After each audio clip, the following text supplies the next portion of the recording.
Hello everyone, good afternoon, welcome to textbook dot com. कैसे हैं आप सभी? स्वागत है सभी स्टूडेंट्स का आज के सेशन में। एसएससी एमटीएस एग्जामिनेशन के लिए एक्सपेक्टेड पेपर का ये सीरीज़ हम लोग चला रहे हैं। पिछले काफ़ी दिनों से ये सीरीज़ चल रहा है और बहुत सारे स्टूडेंट्स के एग्ज़ाम हो चुके हैं और कुछ स्टूडेंट्स के एग्ज़ाम अभी होना बाकी है। तो उन स्टूडेंट्स के लिए जिनके एग्ज़ाम अभी होना बाकी है उनके लिए ये आज का प्रैक्टिस मॉक रहेगा इंग्लिश का। As usual 25 practice question solve करेंगे। हर क्वेश्चन के साथ आपको एक टाइमर मिलेगा। टाइमर के ख़त्म होने से पहले आपको आंसर देना है। ज़्यादा से ज़्यादा क्वेश्चंस को अटेम्प्ट कीजिए। देखते हैं क्लास के एंड में कितने क्वेश्चंस आपके सही आते हैं, कितने क्वेश्चंस आपके गलत आते हैं। ठीक है, चलिए। तो जो लोग जुड़ चुके हैं, स्वागत है सभी बच्चों का। जल्दी से फटाफट सेशन को लाइक करके शेयर कर दीजिए अपने दोस्तों के साथ एंड लेट्स गेट स्टार्टेड। सबसे पहले तो टेलीग्राम ग्रुप जितने लोगों ने ज्वाइन नहीं किया है, please join this group @kaustubsir_textbook। ये मेरा टेलीग्राम ग्रुप है। यहाँ आपको सारे पीडीएफ्स मिल जाएंगे, यूट्यूब सेशंस के लिंक्स मिलेंगे, quizzes, polls, interactive, you can directly interact with me here. Doubts and discussion solving भी आपको यहाँ पर मिल जाएगा। ओके, चलिए तो शुरू करते हैं guys. Are you guys ready? पूरे के पूरे 25 में से 25 क्वेश्चन सॉल्व करना, बीच में ही छोड़ के मत जाइए। सेशन को एंड तक जरूर देखिए, ज्यादा टाइम नहीं लगेगा, है ना। 35-40 मिनट्स के अंदर अंदर हमारे 25 क्वेश्चंस डिस्कस करके हो जाते हैं। सो देखते हैं कितने स्कोर कर पाते हैं, क्योंकि क्लास के एंड में आप मुझे बताएंगे आपका फाइनल स्कोर क्या रहा। चलिए पहला क्वेश्चन देखते हैं हमारा क्या है। First question on your screens, try कीजिए। सिनोनिम का क्वेश्चन है, वोकैबुलरी से शुरू करेंगे।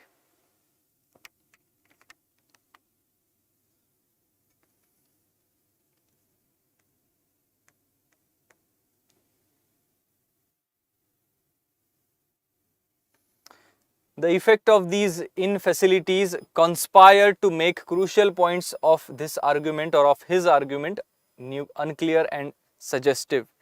Now sentence में तो आ गया है, लेकिन कोई जरूरत नहीं है सेंटेंस की, ऑप्शंस के साथ ही जा सकते हैं। अपोज, अपोज करना मतलब क्या है? विरोध करना, अपोज करना। निग्लेक्ट करना, ध्यान नहीं देना। तो जिस किसी को आप अपोज करते हो उसी चीज को निग्लेक्ट करते हो। और काउंटर एक्ट करना मतलब क्या है? अगेन अपोज करना, ध्यान नहीं देना। तो ये जो तीन वर्ड्स हैं, ये तीनों एकदम सिमिलर नेचर के वर्ड्स हैं, तो ये तीनों एक साथ हट जाएंगे और आपका करेक्ट आंसर यहाँ पर क्या बन जाएगा? इंट्रीग। इंट्रीग, कॉन्स्पायर, इंट्रीगिंग, है ना। तो थर्ड ऑप्शन यहाँ पर सही आंसर हो जाना चाहिए। जनता यहाँ पर 3 के साथ जा रही है। 3 answer is absolutely right. So even if you don't know the meaning of the word, sentence भी नहीं देखा तो भी चलेगा, एलिमिनेशन टेक्निक यूज करो, ऑप्शंस के हिसाब से ही आंसर आ जाता है। ठीक है, अगला क्वेश्चन सिनोनिम का दूसरा क्वेश्चन है डिस्पाइज। सिंपल है, इजी है। What is the synonym of the word despise? किसी को डिस्पाइज करना मतलब क्या करना? वर्ब है, ये क्रिया होती है। डिस्पाइज करने का मतलब होता है नफरत करना किसी के साथ, हेट करना। हेट करना, नफरत करना। तो डायरेक्टली हमें दिया हुआ है हेट, ऑप्शन आपका बिल्कुल करेक्ट आंसर बन जाएगा। A here is the correct answer. बहुत बढ़िया, जनता ए के साथ जा रही है। Very good guys, absolutely correct. अगला क्वेश्चन देखते हैं क्या है। नेक्स्ट क्वेश्चन हमारा एंटोनिम का क्वेश्चन रहेगा। Third question, seize.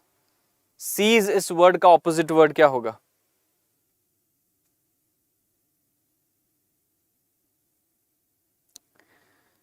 चलिए फटाफट से बताइए आंसर। जो बच्चे अभी जुड़े हैं सेशन को एंड तक जरूर देखिएगा, सारे क्वेश्चन सॉल्व करना है आपको। अलार्म का सिनोनिम बताइए क्या होगा? नेशा कुमारी, अलार्म का सिनोनिम अलर्ट होना बोल सकते हैं, है ना, जागरूक होना बोल सकते हैं। डिपेंड करता है ना, ऑप्शंस के ऊपर डिपेंड करता है। चलिए नाउ सीज का मतलब क्या होता है? सीज का मतलब होता है कैप्चर करना, पकड़ना, जकड़ के रखना। तो उसका ऑपोजिट मीनिंग पूछा है, तो अगर पकड़ के रखा है तो ऑपोजिट मीनिंग क्या होगा? छोड़ देना। छोड़ देने के लिए क्या बोल सकते हैं? लूजन करना, रिलीज कर देना, छोड़ देना। तो करेक्ट आंसर यहाँ पर 4 आंसर बन जाएगा। D answer is absolutely correct. बहुत ही बढ़िया, वेरी गुड गाइस। जनता यहाँ पर ऑप्शन नंबर 4 के साथ ही जा रही है। चलिए आगे बढ़ते हैं। चौथा क्वेश्चन आज का, ये भी एंटोनिम का ही क्वेश्चन है, बेनोवोलेंट। बेनोवोलेंट का एंटोनिम क्या होगा?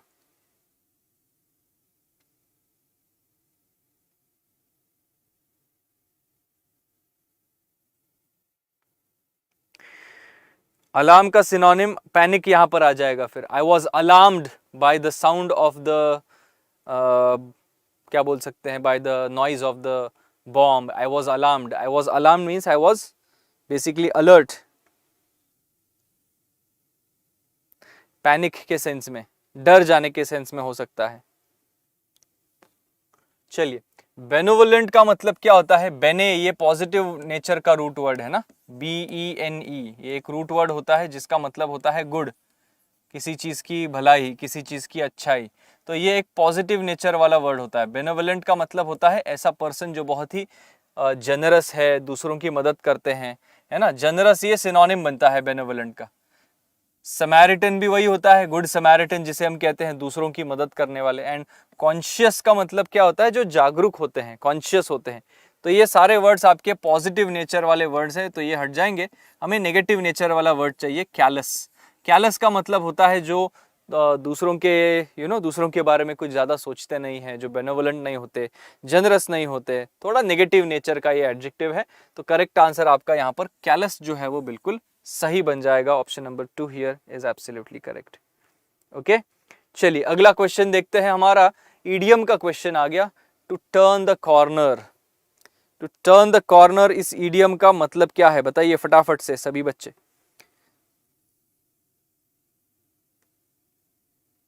जो लोग अभी जुड़े हैं, सेशन को एक बार शेयर कर दीजिए अपने दोस्तों के साथ। To turn the corner, pass the crisis, to be quick, to stop talking and start something, and to keep out of date. क्या होगा answer?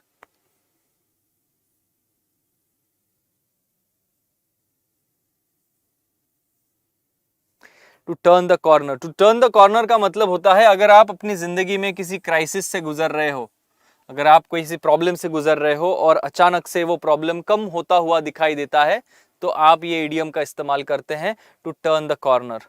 The crisis is passing, the problem is appearing to disappear, rather it is disappearing rather, so we can say it is I am turning the corner, to pass the crisis, crisis को pass करके आगे निकल जाना। correct answer आपका बनेगा 1 answer। crisis means a difficult situation, a problem in your life। okay, option number 1 here is the right answer। चलिए अगला question देखते हैं। get your act together, नया idiom है, get your act together, क्या होगा आंसर?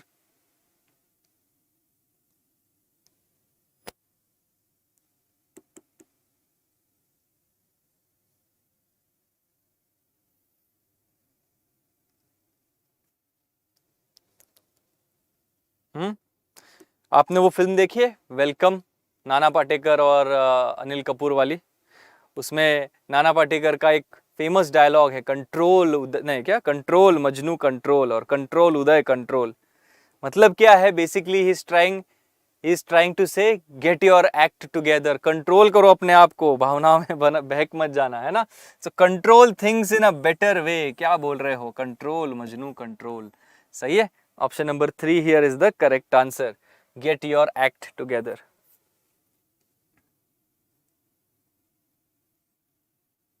ओके, चलिए आगे बढ़ते हैं, अगला क्वेश्चन देखते हैं।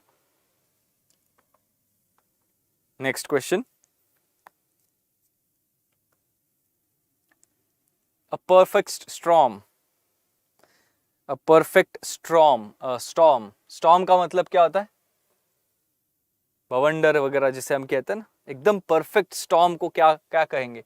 Worst possible situation, good situation, fresh environment, या none of this? A perfect storm का मतलब होता है the worst possible situation that you can come across in your life, it is called as the perfect storm. Option number 1 यहाँ पर आपका correct answer बन जाएगा। ए के साथ जा रही है जनता, ए इज एब्सोल्युटली करेक्ट। देखते हैं करेक्ट है क्या? बिल्कुल सही है, बहुत बढ़िया, ठीक है। चलिए अगला क्वेश्चन देखते हैं क्या है। वन वर्ड सब्सटीट्यूशन का क्वेश्चन आ गया। यहाँ पर जो लिखा है, ये ब्लू में जो लिखा है, उसको वन वर्ड सब्सटीट्यूशन की तरह सॉल्व करना है।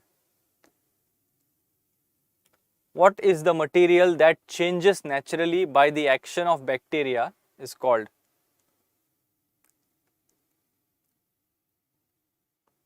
Yes, material that changes naturally by the action of bacteria, उसको क्या कहते हैं? कंबशन, बायोडिग्रेडेबल, बॉन्डिंग या नॉन बायोडिग्रेडेबल? बिल्कुल करेक्ट, जनता 2 के साथ जा रही है। बायोडिग्रेडेबल बिल्कुल करेक्ट है। कंबशन का मतलब क्या होता है? जल जाना। जब कोई चीज को जलाया जाता है तो वो कंबशन किया जाता है उसका। बाकी बॉन्डिंग तो नहीं आएगा एंड नॉन बायोडिग्रेडेबल, ये सारे ऑप्शंस गलत है। ऑप्शन नंबर 2 यहाँ पर आपका सही आंसर होना चाहिए। 2 आंसर बिल्कुल सही है, B is the right answer. Very good, ठीक है। चलिए अगले क्वेश्चन पे चलते हैं। नेक्स्ट क्वेश्चन क्या है हमारा? वन वर्ड सब्सटीट्यूशन का अगला क्वेश्चन है। The first model of a new device.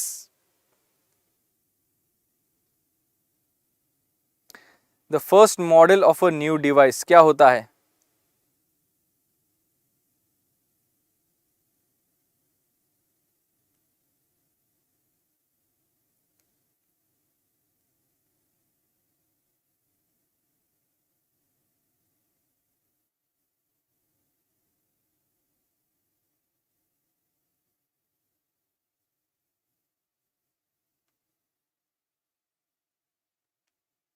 Yes, replica, forgery, copy या प्रोटोटाइप। रेप्लिका का मतलब होता है डुप्लीकेट कॉपी, जो दूसरी कॉपी है, सेकंड कॉपी होती है, उसको रेप्लिका कहते हैं।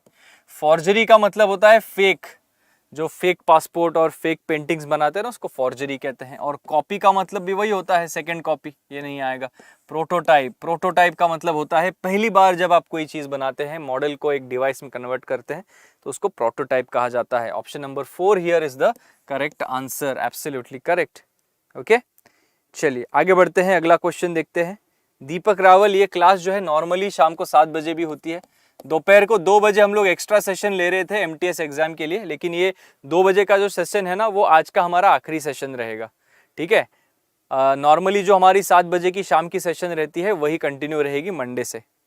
चलिए अगला क्वेश्चन, क्लोज टेस्ट का पहला फिल इन द ब्लैंक यहाँ पर क्या होगा? बताइए फटाफट, सिंपल है, इजी है। James Dewey Watson was born in Chicago on April 6, 1928.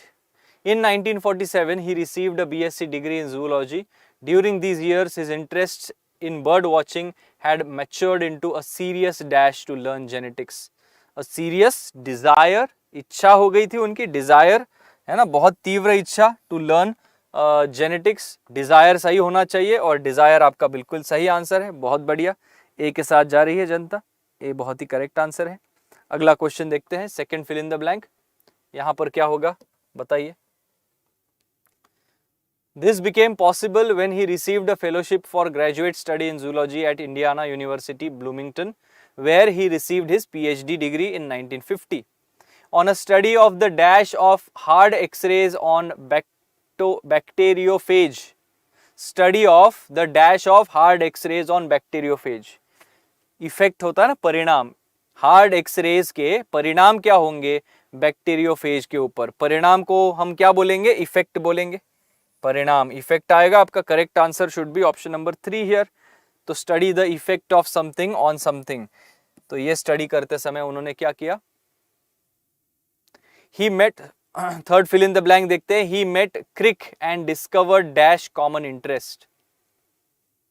He met Crick, Crick नाम के किसी पर्सन से वो मिले, and discovered dash common interest in solving the DNA structure. उन दोनों का कॉमन इंटरेस्ट है ना, मतलब ये हमारे जेम्स डीवी वॉटसन का भी और क्रिक नाम के जो उनके फ्रेंड है, दोस्त है, उनका भी। तो उन दोनों के कॉमन इंटरेस्ट की बात कर रहे हैं, दोनों का कॉमन इंटरेस्ट ना, देयर कॉमन इंटरेस्ट, THEIR वाला देयर यहां पर लगेगा, देयर कॉमन इंटरेस्ट, उनका common interest. Option number 3 here is the right answer, simple है। यस, अगला fill in the blank, fourth, their first serious effort was dash.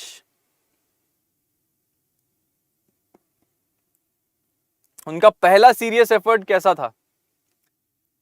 Now effort के बारे में जानकारी चाहिए ना, एफर्ट उनका नाउन है, और कैसा एफर्ट? तो ऐसा एफर्ट, तो ये एडजेक्टिव होना चाहिए। पॉजिटिव एडजेक्टिव, नेगेटिव एडजेक्टिव हमें नहीं पता, लेकिन एडजेक्टिव होना चाहिए।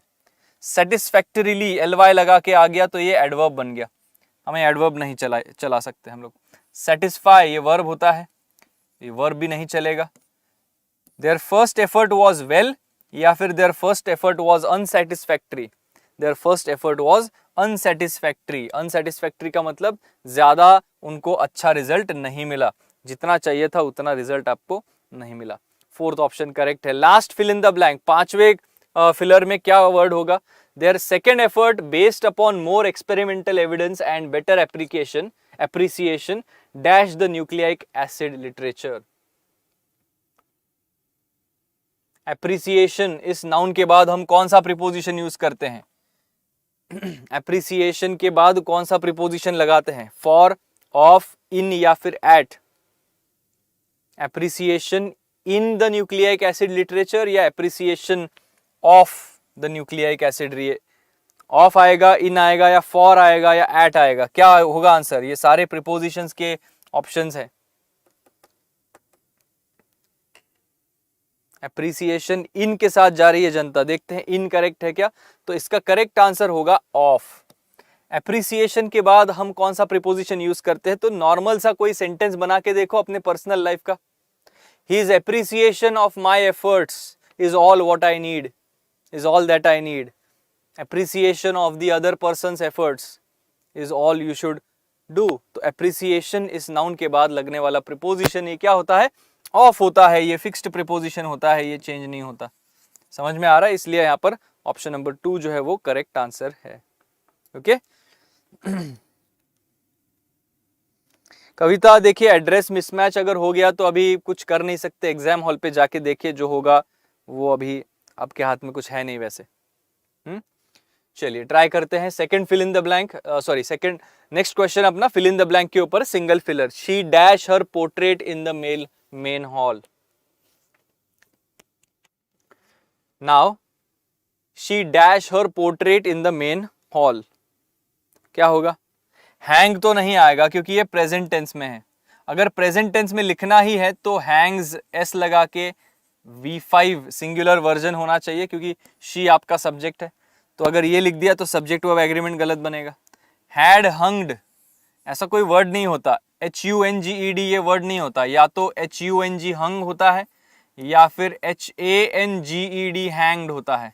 इन दोनों में से कोई एक वर्ड आ सकता है, लेकिन हंग को ईडी नहीं लगा सकते, तो ये वर्ड ही गलत है, तो थर्ड ऑप्शन गलत बनेगा। शी हंग हर पोर्ट्रेट या हैंग्ड हर पोर्ट्रेट, क्या होगा आंसर? हैंग्ड आएगा या हंग होगा? हैंग्ड हर पोर्ट्रेट या हंग हर पोर्ट्रेट, 1 और 2 में कंफ्यूजन हो सकता है। इसका सही आंसर ऑप्शन नंबर बी है, हंग हर पोर्ट्रेट। ठीक है, हैंग्ड जो होता है वो एक तो कपड़ों के सेंस में यूज करते हैं, hang the clothes to dry, रस्सी के ऊपर जब आप कपड़े सुखाते हैं ना तो वो हैंग होता है।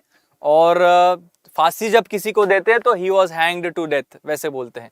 लेकिन हंग जो होता है ना वो अगर पोर्ट्रेट के साथ, ऐसे अगर पोर्ट्रेट दीवार पर लगाई हुई है तो उसको हंग का इस्तेमाल यहाँ पर किया जाता है।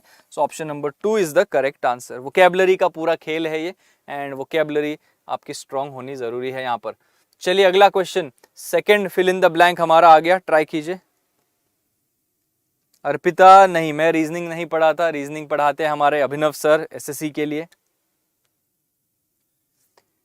चलिए, the origin of ice cream dates back dash nearly half a century. The origin of ice cream dates back to, dates back के बाद कौन सा प्रीपोजिशन लगता है? टू लगता है। Dates back to the nearly half a century, तो यहाँ पर 2 आंसर आपका बिल्कुल सही आ जाएगा। वेरी गुड, बहुत बढ़िया। अगला क्वेश्चन देखते हैं, करेक्टली स्पेल्ड वर्ड। 4 वर्ड्स हैं, चारों एक ही वर्ड के अलग अलग स्पेलिंग्स हैं, आपको फाइंड आउट करना है कौन सा स्पेलिंग सही है। The word is इमैसिएटेड।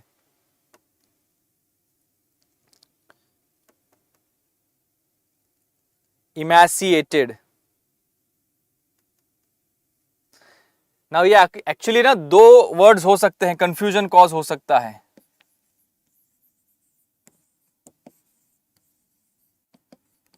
इमेंसिपेटेड भी एक वर्ड होता है एंड इमैसिएटेड ये भी एक वर्ड होता है, दोनों वर्ड्स होते हैं। देखो स्पेलिंग्स कितने सिमिलर लिखते हैं।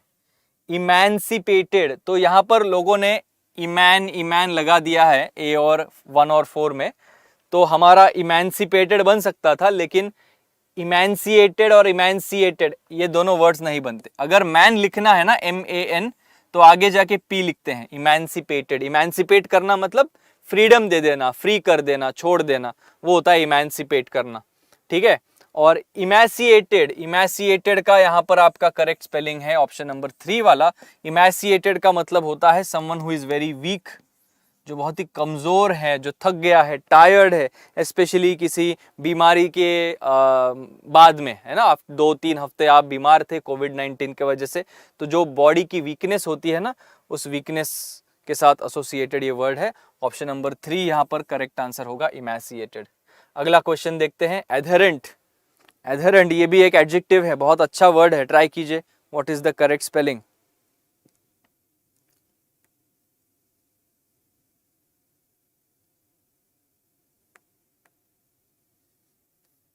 एधरेंट का मतलब होता है एक ऐसा पर्सन जो एधेयर करता है रूल्स एंड रेगुलेशंस को, जो रूल्स को फॉलो करते हैं उनको एधरेंट कहा जाता है। ADHE, यहां तो H के बाद E लगता है, A नहीं लगाते, नहीं लगाते तो 1 और 2 हट जाता है। RENT, एधेरेंट, RENT, A नहीं लगाते, ऑप्शन नंबर 3 भी गलत है। 4th ऑप्शन यहां पर आपका सही आंसर बनेगा। Adherent is the correct answer, ठीक है। चलिए अगला क्वेश्चन देखते हैं, स्पॉट द एरर का क्वेश्चन है, सिंपल इजी, ट्राई करो।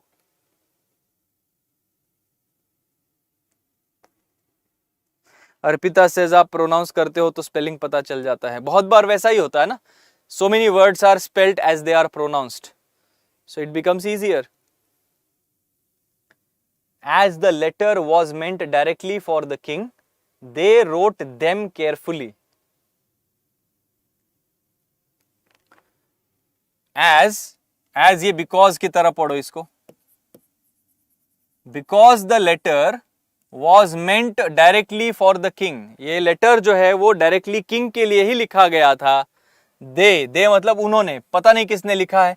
दे रोट देम, देम मतलब किसे, लेटर्स को। क्या लेटर्स प्लूरल फॉर्म में अगर आता तो देम चल सकता था, लेकिन यहां पर लेटर सिंगुलर है, एक ही लेटर की बात कर रहे हैं, तो अगर एक ही लेटर है तो ये देम के जगह पर क्या होना चाहिए था, इट होना चाहिए था ना। प्रोनाउन जो है वो सही लिखा नहीं है C part of the sentence में, तो करेक्ट आंसर आपका यहां पर क्या हो जाएगा, option number 4 C answer is the correct answer. Pronoun is written incorrectly, एक ही लेटर है तो यहां पर देम के जगह क्या होगा, it, they wrote it very carefully. चलिए आगे बढ़ते हैं, अगला स्पॉट द एरर।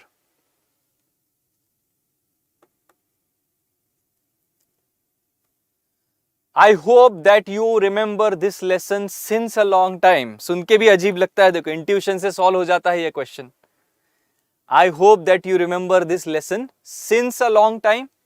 Since नहीं लगेगा ना, for a long time. I hope कि तुम्हें ये लेसन जो है वो बहुत लंबे समय तक याद रहेगा। since के जगह पर क्या होगा, for a long time। Option number कौन सा है, option number C here. C part of the sentence में गड़बड़ है, तो 3 ऑप्शन आपका सही आएगा। 3 आंसर आपका बिल्कुल करेक्ट है, बहुत बढ़िया। चलिए आगे बढ़ते हैं, अगला क्वेश्चन देखते हैं क्या है। सेंटेंस इंप्रूवमेंट, अंडरलाइन किए हुए पार्ट को सही करना है, बहुत ही आसान है, very easy. India have developed a new missile frigate for its navy. Now India के बाद हैव लगा सकते हैं क्या, नहीं लगा सकते, इंडिया सिंगुलर है, हैव प्लूरल है, तो जो दिया है वो गलत है। सिमिलरली ऑप्शन नंबर 2 भी गलत बन जाएगा। तो इंडिया हैज डेवलप्ड या been developed. Now been developed का मतलब ये बनेगा कि ये पैसिव वॉइस में लिखा हुआ सेंटेंस है, और सिर्फ डेवलप्ड मतलब ये एक्टिव वॉइस में लिखा हुआ सेंटेंस है। तो अभी यहां पर आपके वॉइस का नॉलेज चेक करेंगे, किसने डेवलप किया है, इंडिया ने ही डेवलप किया है, तो इंडिया एक्टिव है। इंडिया एक्टिव है तो वॉइस भी क्या चाहिए, हमें एक्टिव चाहिए, पैसिव वॉइस नहीं चलेगा। Third option is also incorrect. A answer यहाँ पर बिल्कुल सही है, जितने लोगों ने ये आंसर दिया है बिल्कुल करेक्ट आंसर, वेरी गुड, बहुत बढ़िया। चलिए अगला क्वेश्चन देखते हैं। Again very very easy. India कैसे एक्टिव हुआ? एक्टिव का मतलब क्या होता है? सब्जेक्ट जब एक्टिव होता है मतलब वो काम करता है, वर्ब में मेंशन किया गया। डेवलप करना ये वर्ब था ना हमारा, किसने डेवलप किया? इंडिया ने डेवलप किया। तो डूअर कौन है? इंडिया डूअर है। तो इंडिया जब डूअर है तो इंडिया एक्टिव है। Doer of the action is active subject, receiver of the action is passive subject. ये एक्टिव एंड पैसिव की क्लास में पढ़ा है हमने, है ना? चलिए, Vishal secured the first position on his class, नहीं, secure the first position in his class. In should be the correct preposition here, so option number 3 here becomes the correct answer. मतलब इसमें ज्यादा दिक्कत नहीं जानी चाहिए, बहुत ही सिंपल और स्ट्रेट फॉरवर्ड सा आंसर है, ये सिंपल है, इजी है। ओके, चलिए आगे बढ़ते हैं, अगला क्वेश्चन देखते हैं। Yes, Krishna Singh says in this class for the first time. जो बच्चे पहली बार जुड़े हैं, स्वागत है सभी का, welcome to the session and I request all of you to join me at 7 PM as well. शाम को 7 बजे भी इसी चैनल पर ऐसे ही सेशंस हमारे होते हैं SSC MTS के लिए। ओके, चलिए।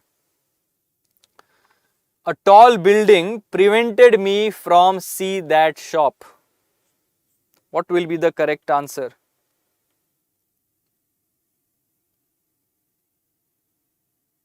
A tall building prevented me from see that shop।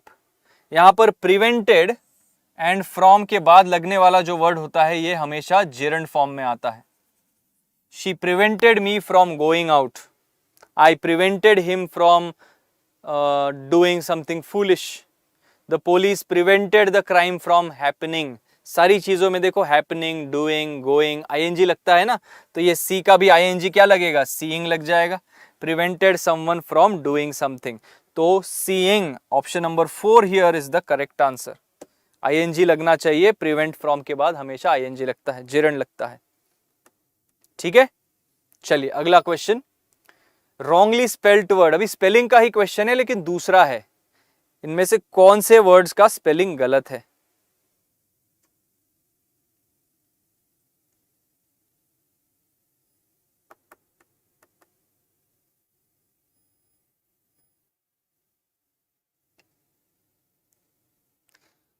Appeal, appealing, thrilling, convening, depleting.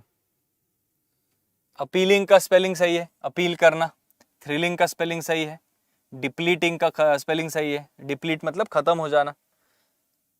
Convening का स्पेलिंग गलत है, या तो कन्विंसिंग हो सकता है, VINCING कन्विंसिंग, या फिर कन्वेनिंग हो सकता है, CONVENING। दोनों में से कोई एक वर्ड हमारा हो सकता है। कन्विंसिंग का मतलब कन्विंस करना किसी को, और कन्वेनिंग मतलब क्या है? लोगों को गैदर करना, इकट्ठा करना।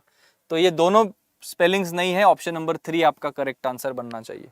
देखते हैं, option number 3 here is the correct answer, बिल्कुल सही है। ठीक है, चलिए आगे बढ़ते हैं। नेक्स्ट क्वेश्चन सेम टाइप का क्वेश्चन है, रॉन्गली स्पेल्ड वर्ड।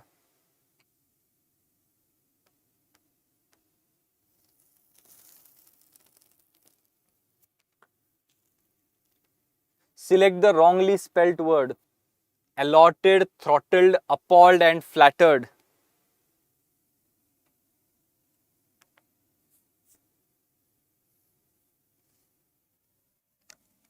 Appalled है ना? Appalled का मतलब क्या है?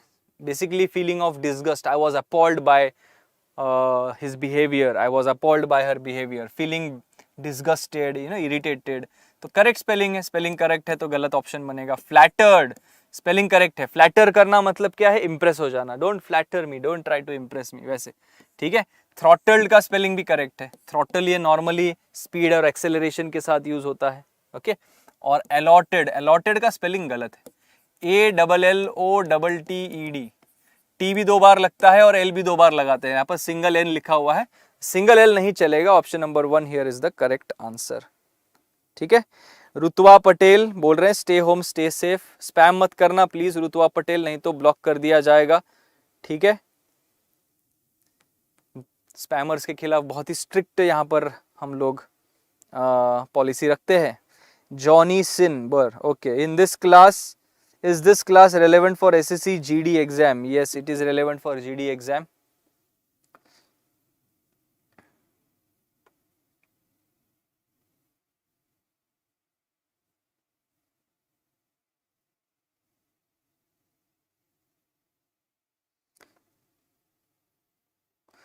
ठीक है, चलिए।